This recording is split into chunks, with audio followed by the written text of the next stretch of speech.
things have changed a lot over the years with colonization, so we affiliate the tribal groupings, but a lot of our people left our urban areas to migrate to the cities. So nowadays we're spread all across the country, all across the world. But in my tribal grouping on the East Coast, I reside in Tolaga Bay, Uawa, and we're under the autonomy of Te Tangahauiti and Te Tai Rāwhiti.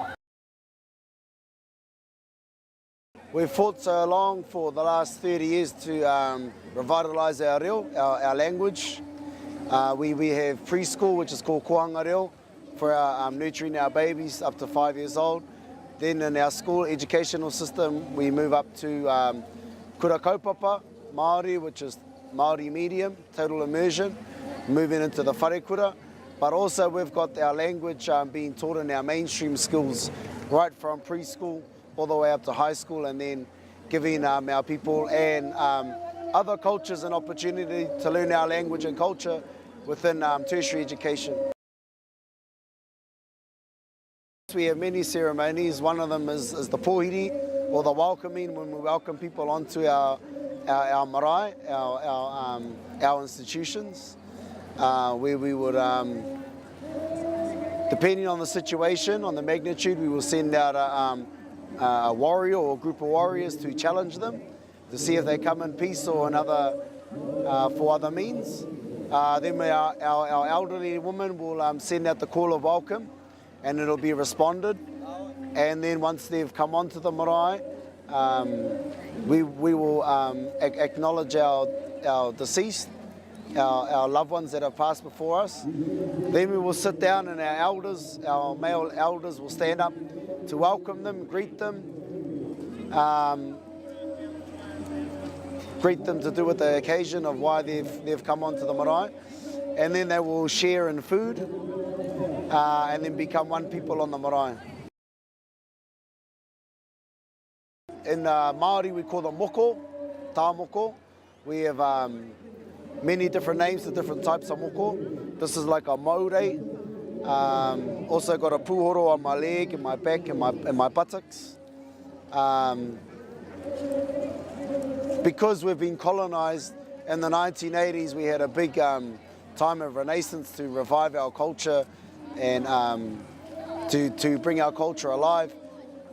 So many people have their own views of when and who should get moko. But where I come from on the East Coast, a lot of us are wearing moko to show our proudness. Sometimes it's to show our achievements. So my moko on my legs and my buttocks and my back is showing an achievement that I had in the art of Maori weaponry. Is to show the skill of a warrior, speed, agility, strength, courage.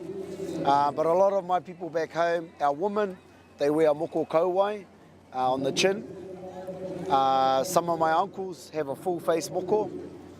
And it's about reviving that culture, reviving those arts, because where I come from, the arts flourish in Uawa.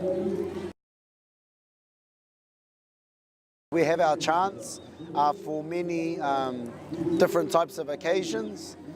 We have our waiatatangi, which are our laments, where we will sing to our deceased, to acknowledge them, to remind us also of stories of home.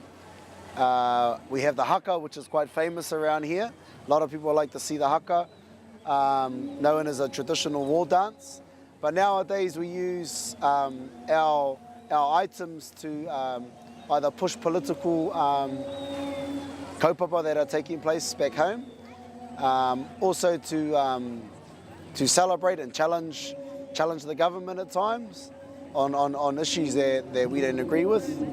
But we also have an action song, which is sort of a contemporary item that was brought alive during the time of the Second World War, when our Maori battalion went overseas, heard the tunes of the American jazz, brought it back home, and then utilised music to unite people and put their thoughts pertaining to different topics of the time. So nowadays you'll see a lot of kapahaka teams or kapahaka groups, performing an entry just like going onto a marae, then having a traditional chant. They will have an action song, then they will have a poi item, which is a ball on a string, to show the dexterity and the beauty of women. And then you'll see a haka, and then the exit of when we would leave the marae. A lot of our people hunt. Where I'm from, we live on the coastal areas, so we're sea gatherers and hunters within the bush. A lot of our people now hunt with dogs and a knife to go and get pigs, or some people call them hogs. We use the rifles to go and hunt beef. We still kill our mutton, our sheep. We grow our own food on the land, and we go and gather our food in the sea. This particular haka I'm going to do is a haka about one of our ancestors from home, Paikia. He came over on a whale from our homelands in Hawaii, and he landed in a place called Ahuahu, and then finally resided down at a place called Whangara, Maitawhiti, just north of Gisborne on the east coast. E ui a mai koe a pakahua tiake, o wai te ware nei, e ko te kani, ko wai te tego kairu, e ko paikea, paikea, hi, waka paikea, hei, waka heti pua, hei, waka heta nipa, hei, kau paikea, kia hua, hiupakia, hei te whiti o koe, kuhuti a te rangi. E ai tō ure ki te tama, hine a te vironui, nānei noho te roto tahe. Iaue, iaue, he gururu koe koro e. We've got a lot of different games, ranging from hand games to test sharpness and thinking, lateral thinking.